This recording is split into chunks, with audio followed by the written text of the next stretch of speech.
Olá pessoal, bem-vindos mais uma vez ao canal. Hoje eu decidi falar com vocês um pouco a respeito do conceito de Lebensraum, ou como se costuma traduzir em português, espaço vital. Isso porque eu estou lendo esse livro muito bom, Império Nazista, o Imperialismo e o Colonialismo Alemão de Bismarck a Hitler, da historiadora Shelley Baranovsky, e muita gente associa sempre esse conceito de espaço vital, de construção de um espaço vital, a Hitler. E o que é que a historiadora vai mostrar nesse livro? Que essa noção é muito antiga, na verdade é muito anterior a Hitler. Quem cria a noção de Lebensraum, que é um neologismo, ou seja, uma palavra inventada, é o geógrafo alemão Friedrich Ratzel. Ele nasceu lá em 1844, morreu em 1904. Ele era um geógrafo determinista. A geografia determinista do século XIX era aquela que dizia que a geografia era um fator crucial para o desenvolvimento de algum povo, determinava em última instância o desenvolvimento desse povo. E ele, portanto, enquanto um pan-germânico, ou seja, que defendia a união dos povos alemães, ele dizia que o povo alemão precisa de um território expandido, que ele chamava de Lebensraum, em que ele possa se desenvolver em suas máximas potencialidades. Né? Ou seja, essa noção de Lebensraum está associada a isso. Né? Uma determinada população deve ter um território condizente com as suas necessidades de recursos e desenvolvimento. E Ratzel, que acreditava que o povo alemão era superior, inclusive geneticamente e tudo mais, culturalmente, ele defendia essa ideia, né, de que o Império Alemão deveria se expandir, aumentar suas fronteiras, para que o povo alemão pudesse levar a sua, inclusive genética, a sua população para outros territórios e nesse território expandido se desenvolver em sua máxima potencialidade. Né? Ratzel ele era um pan-germânico, né, como eu já disse. O pan-germanismo era aquele movimento que prezava pela unificação dos povos etnicamente alemães.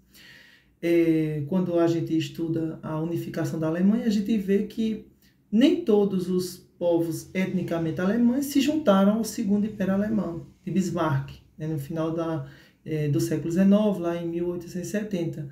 Vários povos ficaram espalhados em outros estados, né, como, por exemplo, a parte dominada pela Dinamarca, alguns ficaram na Polônia, a própria Áustria ficou de fora do Império Alemão, são populações etnicamente alemães.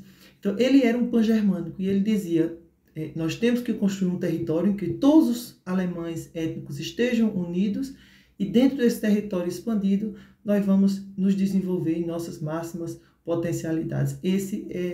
Essa é a noção de espaço vital, de Lebensraum. Né?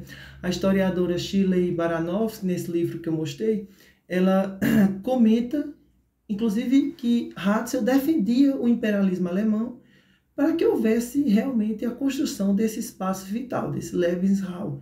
Ele defendia, inclusive, que a Alemanha dominasse territórios para além da Europa. A gente lembra que, no contexto do imperialismo europeu, a Alemanha, como teve uma unificação tardia, ela chegou também tardiamente ao processo de dominação de territórios na África e na Ásia, mas conseguiu dominar alguns territórios, principalmente na África, né? E a ideia desses defensores do Lebensraum era de que a população alemã branca colonizasse esses territórios, se expandisse para esses territórios e, inclusive, acabasse com a população nativa. A ideia não é se misturar, não é se mesclar, expande o domínio, extermina a população local e aí a raça que eles consideravam superior domina, extrai os recursos naturais, se, entre aspas, desenvolve ainda mais. Né?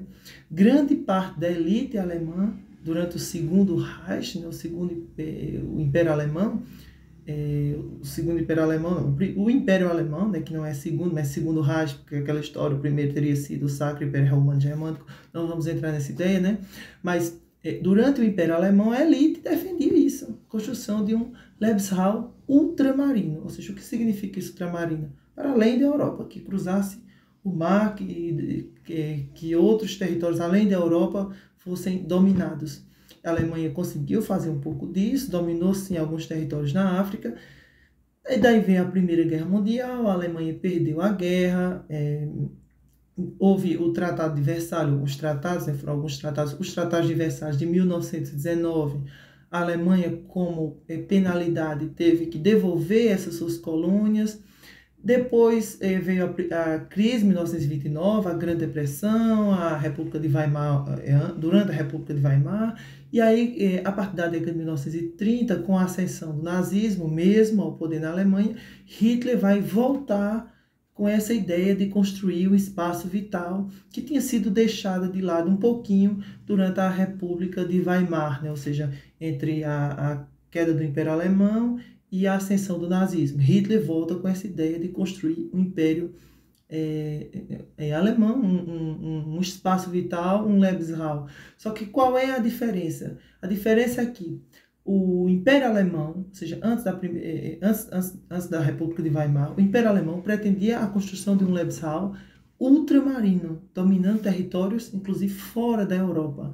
Já Hitler, muito inspirado, inclusive, na expansão territorial dos Estados Unidos, ele dizia: nós temos que construir um Lebensraum na própria Europa. Vejamos, por exemplo, o que conseguiram fazer os estadunidenses. Construíram uma grande potência territorial e econômica em um só continente. E isso está dando certo. Então, Hitler queria construir o seu espaço vital na própria Europa. Aí nós podemos perguntar, para onde seria essa expansão alemã? Quais territórios Hitler queria dominar? E aí a resposta é, principalmente os territórios a leste da Alemanha, né? Territórios onde vivia uma população, sobretudo, eslava e judia, né? Os eslavos e os judeus, Hitler considerava povos inferiores, inclusive geneticamente, né? A Polônia, por exemplo, né, um país eslavo, mas com muita população judia, era o principal alvo de Hitler, né, mesmo porque entre o principal território da Alemanha e a Polônia, né, tinha o chamado... E a Prússia Oriental, que era o outro território da Alemanha, passava o chamado Corredor Polonês, né, onde tinha o famoso porto de Danzig. Então Hitler queria conquistar esse corredor polonês para poder unificar a Alemanha e usar o território, né, da própria Polônia como esse, enfim, famoso espaço vital, né? Então a Alemanha se expandiria, né, a custo do extermínio, inclusive, da população local. A população ariana alemã dominaria esse espaço, se construiria uma grande nação cultural e geneticamente homogênea na visão do nazismo, né, onde o Volk, né, o povo alemão, viveria em paz, enfim, e construiria uma potência econômica naquele território. Essa é a noção de Lebensraum, também conhecido como espaço vital, que Hitler defendia tanto para o povo alemão. Lembrando que quando eu digo povo alemão, o povo etnicamente alemão, germânico, né? Porque Hitler não levava tanto em consideração a noção de Estado, né, alemão, na medida em que ele próprio não era alemão da Alemanha, ele era austríaco, né? Mas como austríacos e alemães são etnicamente, vamos dizer assim, o mesmo povo, né? Ele considerava isso. Então, esse Lebensraum serviria para todos os povos etnicamente alemães, não apenas aqueles do próprio Império Alemão, certo? Se vocês gostaram do vídeo, eu espero que curtam, comentem aí, deem sugestões e até a próxima.